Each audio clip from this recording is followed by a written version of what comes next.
রহমানির রহিম। দর্শক, আজকে দেশের মানুষকে জানিয়ে দিই, নির্বাচন চাওয়া অপরাধ, নির্বাচন চাওয়া অপরাধ না। কাজকে যারা নির্বাচন চাচ্ছে না তারা এই দেশে গোপনে ষড়যন্ত্র করে খুন খারাপি চাঁদাবাজি করতেছে, দায় দিচ্ছে হচ্ছে বিএনপি।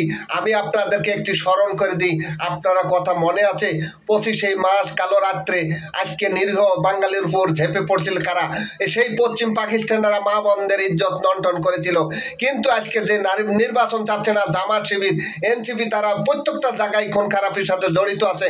সোহাগকে হত্যা করেছে এনসিপির পার্টি এবং জামাত শিবির মিলেই।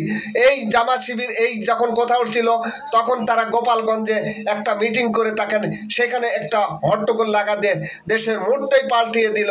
এইখানে দায়ী করতেছে বিএনপিকে। আসলে বিএনপি কোনো কাজে জড়িত না, এখানে জামাত শিবির আর এনসিপি আজকের উপদেষ্টারাই জড়িত আছে। ধন্যবাদ।